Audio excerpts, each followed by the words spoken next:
Somos Conciencia Podcast, un espacio creado por Sinergia, integrantes del Departamento de Sociología de la Universidad Nacional del Litoral, en coproducción con Demos, Centro Cultural y de Estudios.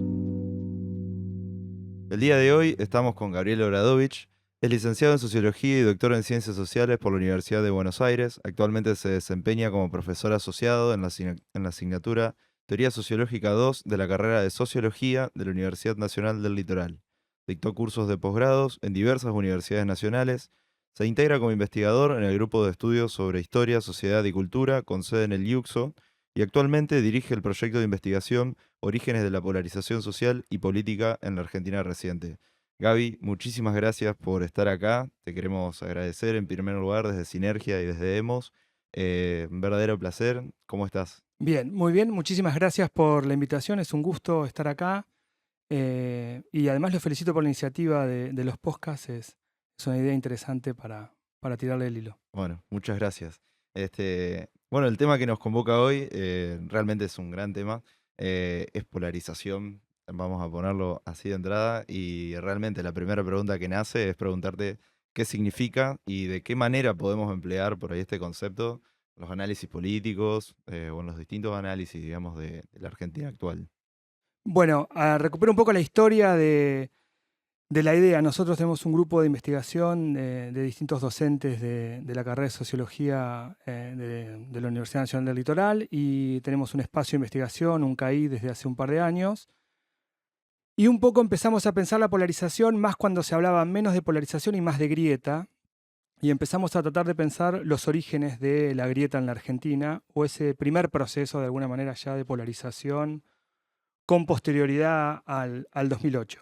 Hay distintos investigadores, estudiantes, graduados. Empezamos a pensar cómo definir esa primera etapa de polarización y en particular abordamos los conflictos que de alguna manera estructuraron el espacio político en la Argentina agrietada o en la primera grieta, pensando en el 2008, pensando en la ley de medios, pensando en el conflicto con el INDEC, con los fondos buitres, etcétera, la manera en que se rearticuló el espacio político a partir de la primera etapa de un proceso de división social y política que hoy ya es característico de la Argentina y que la hace parecerse en algunos aspectos a otros fenómenos de polarización. Pero de alguna manera, al principio no se hablaba tanto de polarización, sino se hablaba más de grieta. Bien. Así que por ahí arrancamos, de manera que hay algo de los datos y de la mirada que tenemos que está un poco anclada en esa primera etapa y mira el desarrollo posterior con esa estructura, ¿sí? Entonces tenemos un sesgo de alguna manera ¿Y qué es lo que ha particular. logrado por ahí superar, si se quiere, entender más en términos de polarización y no tanto de grieta? ¿O por qué se dejó de hablar de grieta en todo caso? Y inclusive si lo traes a hoy en día, eh, en un clima aparentemente de tercios, ¿no? Ujú. Donde tenés la emergencia del sector libertario, de la libertad avanza. ¿Podés afirmar que sigue existiendo la grieta, que hay grieta en Argentina? ¿Cómo se cristaliza o cómo se ve? Bien, es una pregunta extensa. Podemos ir, si querés, como por partes para Bien, pensar o rearticular el fenómeno. A ver, hay dos o tres ideas que son comunes para pensar los procesos de polarización, tanto aspectos positivos como negativos para tener en cuenta, como para ir acercándonos al fenómeno. Hay una idea que en general mira la polarización como un proceso negativo porque tiende a limitar el pluralismo social. Hay algo de la polarización que supone que las opiniones políticas o las opiniones en torno a problemas públicos se articulan en dos ejes. Y en general, como analistas sociales, como sociólogos, sabemos que la sociedad es mucho más plural que en solo dos ejes. Entonces hay algo del pluralismo y la democracia que tiende a limitarse con los procesos de polarización. Hay un elemento más que también le agregamos, que si ustedes quieren más sociológico también, que es, hay algo del tejido social y de la organización social que se limita con la polarización o que se lastima con la polarización. ¿Sí? Las relaciones interpersonales se tensan, las relaciones organizacionales también, de manera que a veces la polarización ideológica o los distintos tipos de polarización rompen tejidos institucionales, organizaciones, los mismos partidos o ámbitos de trabajo, relaciones familiares, etcétera. De manera que ahí hay una mirada también de un problema que trae la polarización que ahonda los procesos de división social. Y después, en términos si ustedes quieren, más políticos, hay cierta idea compartida de que en algún punto la polarización limita las políticas públicas, digamos, ¿sí? Porque hay veces, en general, necesitamos cierto acuerdo democrático para llevar adelante políticas públicas. Y al no tener diálogos con los sectores o entre sectores o con sectores opositores, lo que sucede es que hay menos capacidad política para instrumentar las políticas públicas y menos acuerdos, de manera que después no solo es más difícil instrumentarlas, sino que se vuelven más inestables. Puede ir un gobierno donde hubo poco consenso para llevar adelante una política y retrocede, ¿no? Que es algo de lo que estamos viendo ahora en parte. Pero después hay datos, de alguna manera, que no son tan negativos y que son también retomados por la literatura. Un elemento, si ustedes quieren, más positivo de la polarización es que nos politiza, de alguna manera nos involucra en problemas políticos y nos involucra en la vida pública y también ayuda a la movilización social, de manera que hay en algún punto cierta recuperación en la relación entre el mundo político, los partidos, los representantes políticos y activistas, organizaciones, electores, etc. Y también tiene otro dato, de alguna manera, en parte positivo, que es que ordena un poco el espacio político, ¿sí? En algunos periodos los partidos se diferencian poco y fue una crítica constante hace algunos años, más de una década, de que había poca diferencia política entre los partidos, ¿sí? Tanto en la Argentina como en otros lados, y que eso de alguna manera representaba poco a la diversidad de los electores, de manera que cuando los partidos se diferencian más y los políticos se diferencian más, uno tiene más capacidad de decisión en términos de sus propios intereses, sus ideologías, sus valores. Entonces, de alguna manera, la polarización ordena un poco el espacio político. Entonces, tenemos varios elementos, tanto positivos como negativos, respecto a la vida democrática. Entonces, la polarización es importante pensarla tal vez con todas esas gradientes, con todas esas salvedades, para no caer en una definición positiva o negativa total de qué es ese fenómeno.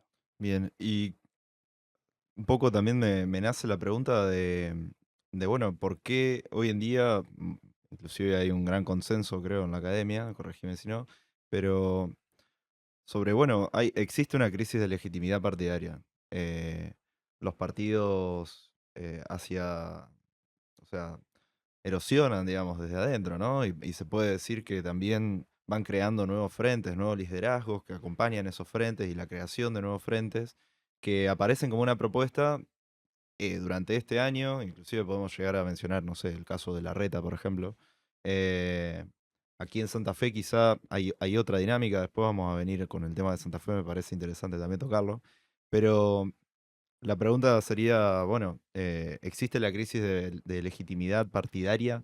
Eh, ¿Cómo es que eso va ocurriendo, digamos, en este clima, en este escenario? ¿Y cuál sería la mejor manera por ahí de reconstruir esta crisis? O sea, en una perspectiva más sociohistórica, por cuestiones no sé, egos desmedidos, o quizá por disputa de poder, por disputa de espacios, de las instituciones. ¿Cómo lo abordás? Bueno, podríamos pensarlo un poco en relación a la polarización y un poco más a largo plazo.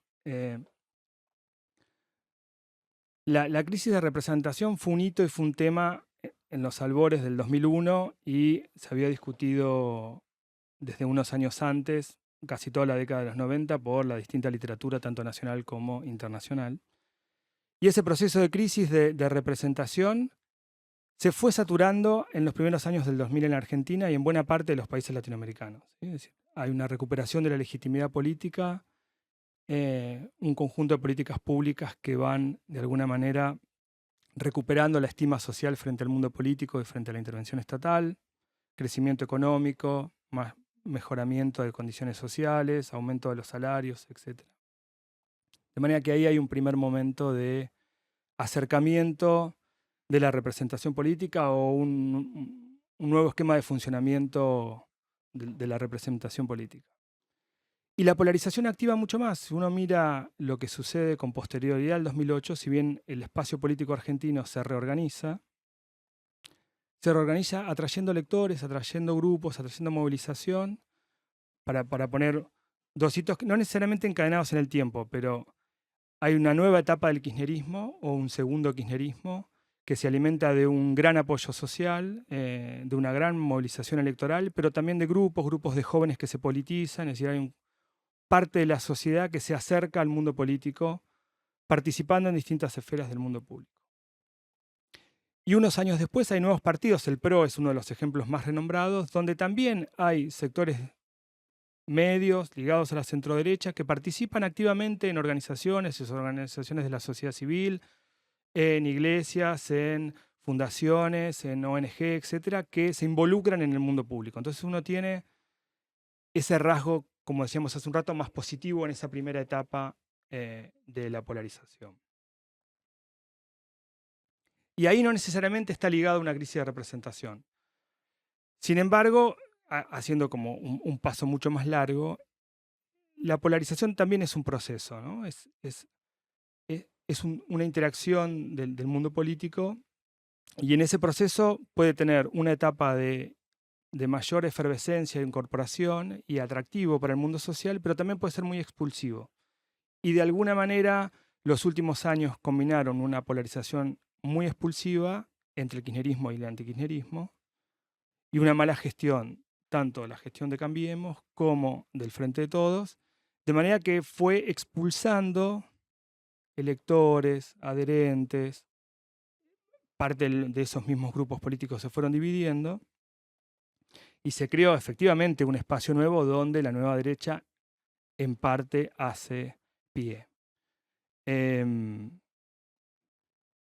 Y sin duda Milei recupera un elemento de la polarización que es la exclusión del otro, digamos. Tenemos como varias formas de pensar las dimensiones de la polarización, pero una dimensión central es hacer una barrera, un límite, una expulsión del otro por fuera de los valores sociales, de los valores civiles, de los valores democráticos, y efectivamente Milei sitúa a la casta como un grupo corrupto que ocupa los lugares del poder, desde el kirchnerismo hasta Cambiemos, y desde afuera, y de alguna manera como un outsider, se posicionó polarizando con todo el resto del arco político, y es algo que fue efectivo en términos electorales y que todavía hoy funciona.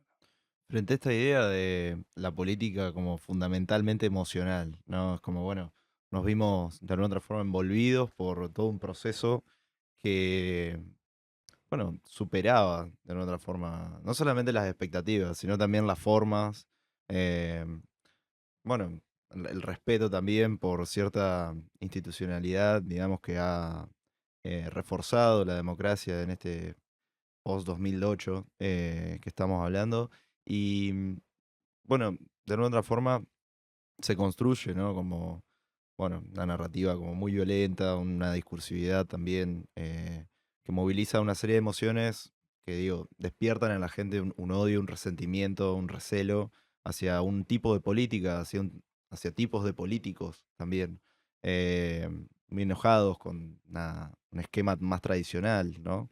Em, digo, porque también nace esta pregunta de, che, ¿fue Milei y era Milei y solo era Milei? O bien, si había otra figura, también podía tener las mismas opciones o podía contar con el mismo esquema y capitalizarlo de la misma manera que Milei. Nada más que, obviamente, su persona aparece y no otra, está claro. Pero digo, qué hay de emocional en Milei y qué tanto hay de estructura, en todo caso, de condicionantes estructurales para explicar el fenómeno de Milei y la llegada de Milei. También es una pregunta difícil. Yo pensaría tres temas ahí. Un primer tema es la relación entre emociones y políticas, que es una relación muy estudiada, digamos. Casi toda política y todo buen político busca despertar algún tipo de emoción positiva en función de su apoyo y es universal ese proceso, no es algo característico de Milei. Y esas emociones pueden ser positivas o negativas, digamos, dependiendo, en todo caso, con qué efectividad logre traccionar apoyos sociales. Entonces podemos encontrar políticos que buscan emocionalidad más positiva, políticos que buscan emocionalidad más negativa. Eso por un lado. Respecto a la atención en el espacio público, me da la sensación por los trabajos anteriores que de alguna manera subimos varios escalones, pero que estaban los escalones antes. Si uno recupera la historia política reciente de la Argentina, ve la tensión, ve la violencia verbal y el exabrupto como un rasgo que se fue profundizando en los últimos años, antes de la llegada de Milei. Y ese es un efecto de la misma polarización. Uno puede buscar tweets, posicionamientos, etcétera, para decir a alguien conocido. Uno ve las discusiones de Fernando Iglesias con el resto de los senadores o diputados o parte del gobierno kirchnerista desde el 2009 al 2012 y no encontrás tantas diferencias. De manera que eso estaba en el espacio político. La exclusión del otro y la repulsión del otro estaba tanto un poco hacia abajo, pero también había varios actores de las coaliciones sectorales que jugaban el juego del ataque verbal.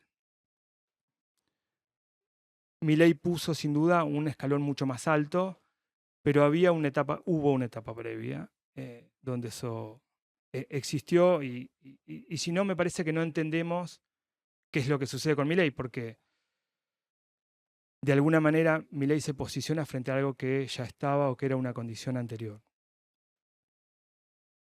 Eso por un lado. Después, uno podría pensar como los procesos donde se da la polarización.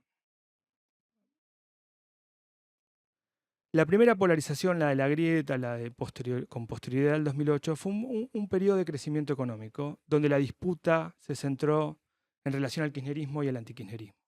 ¿Sí? Es decir, el espacio público de alguna manera se fragmenta en la crisis del campo y después los espacios se van autoalimentando, pero es una polarización en una etapa donde no había una crisis económica importante. No había crisis económica, todavía los indicadores mostraban crecimiento, mostraban mayor igualdad, procesos positivos de alguna manera de la estructura social.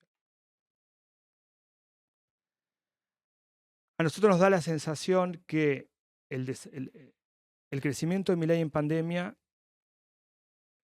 también está ligado a la emocionalidad que tracciona. ¿Por qué? Porque fue un periodo de aumento de la crisis económica, de empobrecimiento general de una parte de la población, de disminución del salario y aumento de la inflación. Entonces, nosotros hicimos un relevamiento importante en unos proyectos PISAC en 2021, donde participaron también graduados, estudiantes y profesores de la universidad, y ahí hicimos entrevistas a personas de sectores medios que por la caída de sus ingresos producto de la pandemia y de la ASPO, empezaron a cobrar el IFE. Y lo que encontramos fue un creciente resentimiento social y mucho enojo con la clase política y mucho enojo con la política estatal. De alguna manera, para esos sectores de clase media, decodificaron el IFE como un ingreso estatal, como casi un certificado de pobreza. ¿Sí? Yo que nunca necesité cobrar del Estado, de pronto me obligan a vivir del Estado.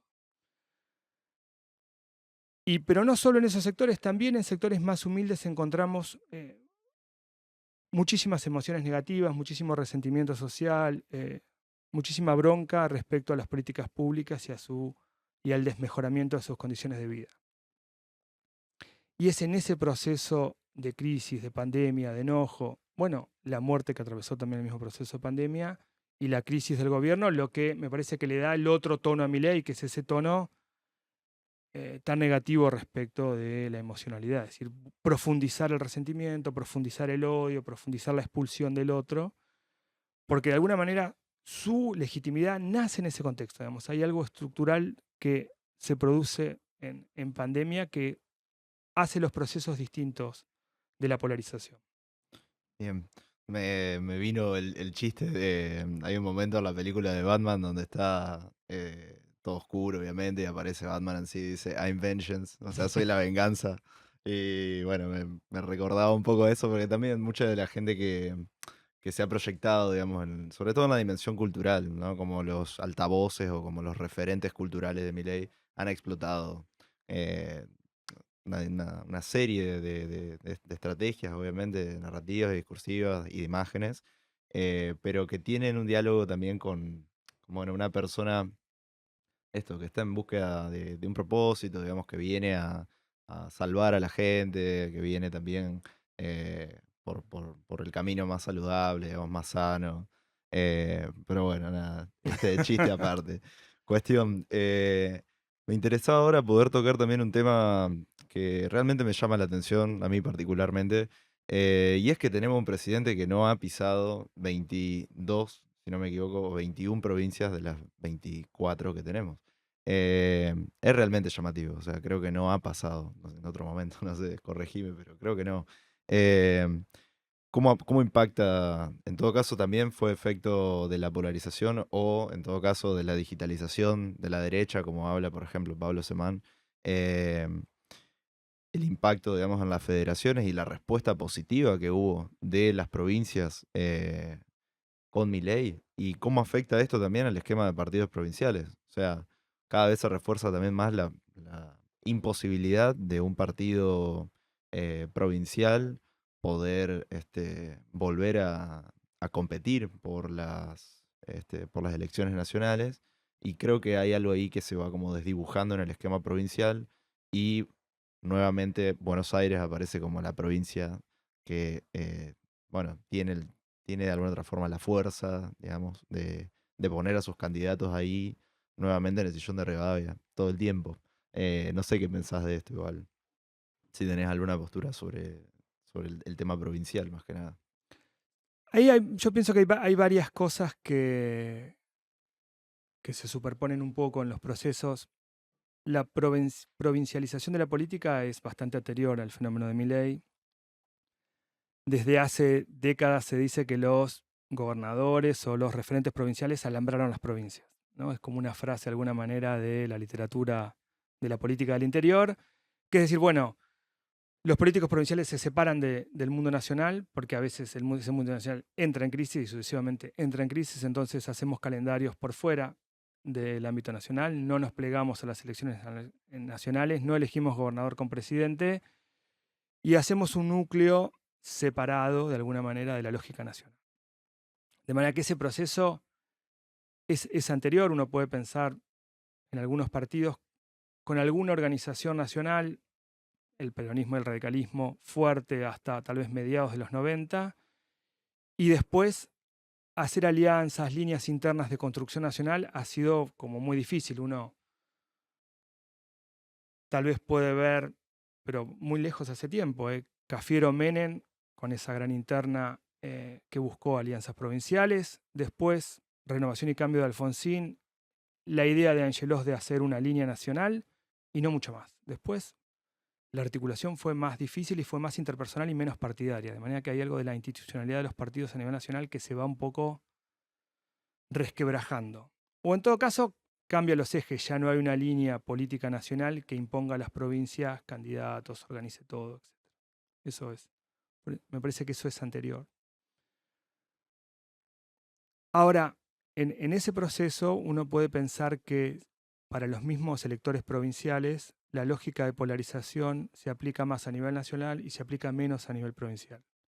Entonces, tenemos, por ejemplo, esa imagen del balotaje del 2015 con todas las provincias del centro amarillas y el resto del país azul, ahí casi recuperando esa metáfora entre estados rojos y estados azules de Estados Unidos, pero bueno, tenemos ese centro productivo agrario como opositor al kirchnerismo y eso de alguna manera reordenó un poco el espacio político, porque ahí tenemos provincias tanto peronistas como no peronistas que votaron en contra, Córdoba es una, del peronismo a nivel nacional. Entonces, de alguna manera, para los mismos electores, te pueden decir, nunca voy a votar a Cristina o nunca voy a votar a Macri, pero sin embargo en las provincias pueden votar candidatos de Cambiemos o candidatos del peronismo. Entonces, el mismo elector ya piensa, tiene dos elecciones o dos elecciones en el sentido literal del término.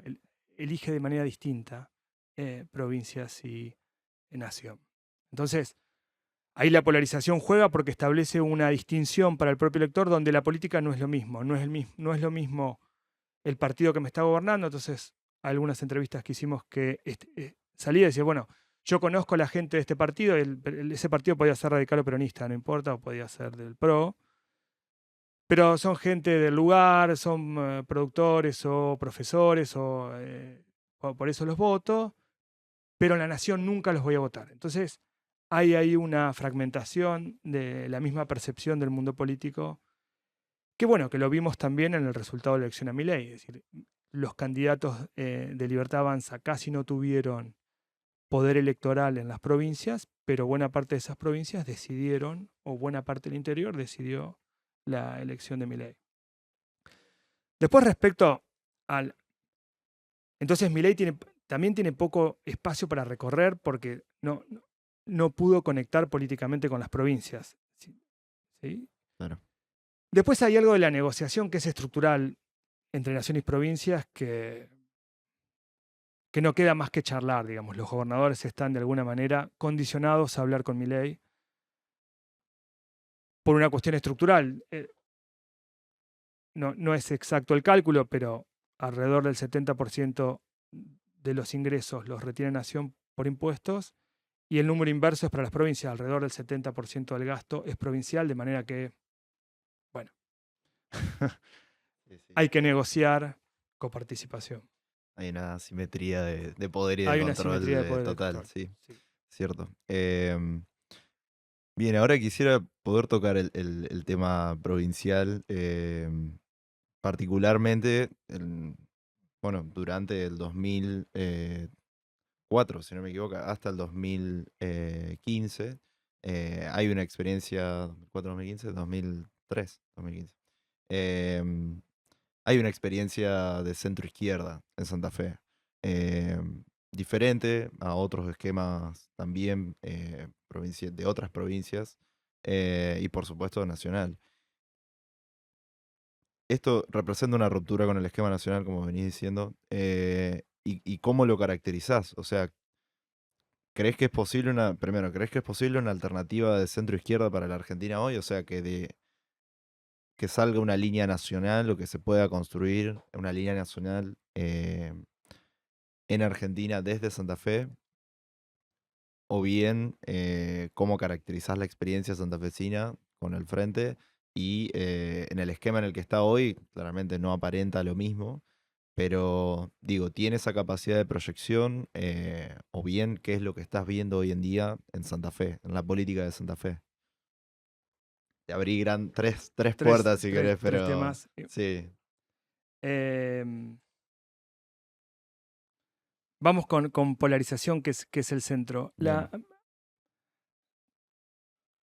Nosotros tenemos la idea de que Santa Fe no es una provincia polarizada, digamos. De alguna manera, tanto las élites políticas santafesinas hacia adentro en sus grupos sociales o en sus grupos partidarios, como en la relación oposición y gobierno, no se caracterizó centralmente por la polarización. Es decir, siempre estuvo en parte afuera. Uno podría pensar que hay algo de la polarización que afectó más a las élites políticas de la provincia de Buenos Aires y la capital federal, eh, tal vez más Córdoba con Nación. Santa Fe, salvo algunos contextos particulares, no polarizó tanto y resistió un poco esa polarización. Hay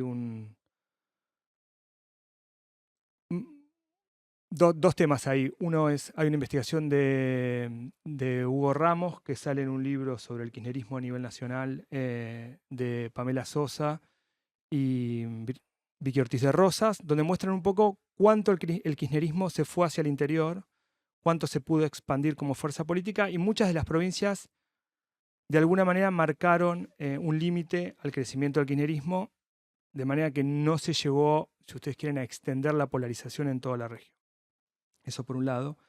Y el interesante artículo de Hugo muestra un poco la solidez de las élites políticas santafesinas, digamos, cierto acuerdo entre los distintos líderes del peronismo para no polarizar con el campo en el 2008. ¿Sí? Entonces, ahí hubo cierto acuerdo, Obey, Reutemann, para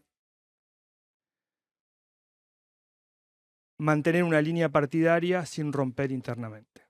Entonces, uno puede ver en el comportamiento, me parece que uno puede ver en el comportamiento político santafesino cierta cohesión, tanto hacia adentro como entre partido de oposición, que limita un poco esa ruptura. Ejemplos de eso, de vuelta, es el Frente, digamos. De alguna manera, el Frente supone un reconocimiento del pluralismo y cierta política común. Aunque tal vez la política sea, digamos, efectivamente llegar al gobierno, pero tenés que tener cierta apertura. Pero tampoco las relaciones me parece que con el peronismo fueron tan duras, y tampoco desde el peronismo santafesino hay un intento de posicionar al Frente, ni lo hubo antes, ni tal vez lo hay ahora, por fuera de la democracia legítima. Entonces me parece que ahí Santa Fe tiene unos rasgos y unas características distintas a nivel nacional. Bien.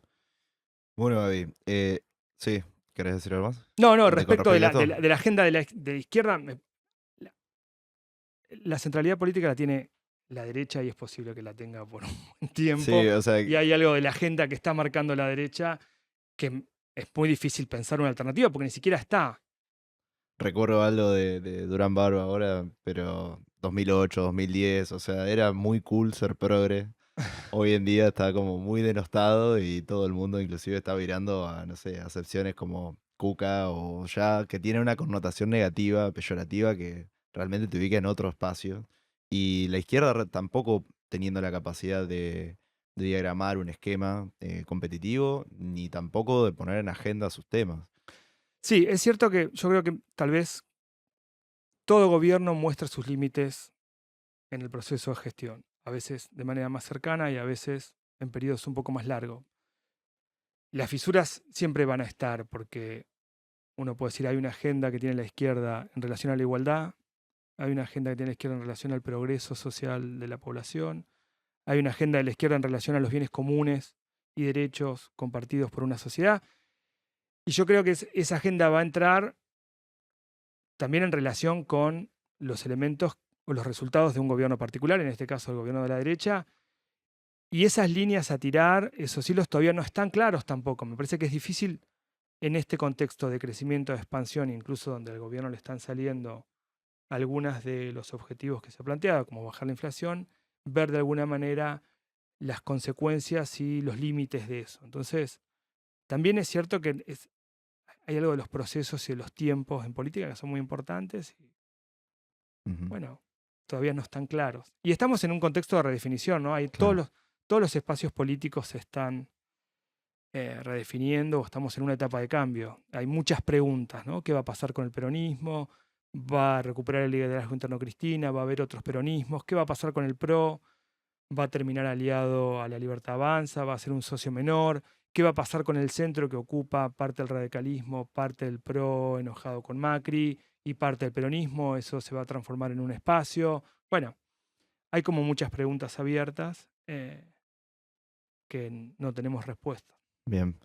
Gaby, realmente tendría muchísimas preguntas más por hacerte, pero tenemos que ir cerrando. Ha sido un verdadero honor y un placer poder Bueno, estar con vos acá. Desde Sinergia, desde Demos, te queremos agradecer. Y tenemos una pregunta final para hacerte. Esto ya va más en clave sociológica y también con la intención y la esperanza de fortalecer un poco la comunidad de sociología del litoral. ¿Cuál es el desafío que tiene la sociología santafesina hoy en día? ¿O qué desafío atraviesa? ¿Y hacia dónde debería ir? ¿O qué debería estar viendo? es una pregunta difícil también, ¿no? No te quiero Es, complicar, pero es, ¿qué debería estar viendo? Vamos a sacarla porque es- hay mucha gente haciendo muchas cosas y hay está mucha muy gente bien. haciendo muchas cosas, Eso es lo haciendo mejor que puede cosas pasar. buenas. Yo creo que lo que hace está bien, digamos, hay gente investigando, hay gente trabajando en opinión pública, hay gente trabajando en el mercado, haciendo encuestas, relevamientos, etcétera. Me parece que la sociología argentina está bien, o la sociología santafesina. me da la sensación que hay muchos procesos o conocimiento para avanzar. Digo dos cosas y que me despiertan tal vez los interrogantes sobre el cambio. Hay una línea de procesamiento de datos, de programas de análisis de Big Data, etcétera, que hay una línea ahí de metodológica de desarrollo tal vez de macrodatos, pero también de otros procesos, que es una línea metodológica enorme. ¿Cómo va a impactar esto, los últimos programas, la inteligencia artificial, etcétera, o la relación más tecnológica es un tema? Y después hay un campo de análisis también abierto en la medida en que hay expansión de conocimiento, eso tracciona un poco la sociología, tracciona el pensamiento social. Nosotros tenemos una materia de teoría sociológica 2, ahí recuperamos algunos análisis clásicos sobre la interacción, sobre familia y a través de Durkheim del suicidio. Y te pongo un caso que nos llamó la atención. Hay unos datos que muestran, de análisis médico, que el envejecimiento cerebral es menor cuando las personas están casadas o cuando las personas tienen alguien con quien vivir. Entonces, todas las enfermedades relacionadas con la vejez se aminoran cuando las personas hablan más con otros. A eso Durkheim le llamó densidad social, ¿sí?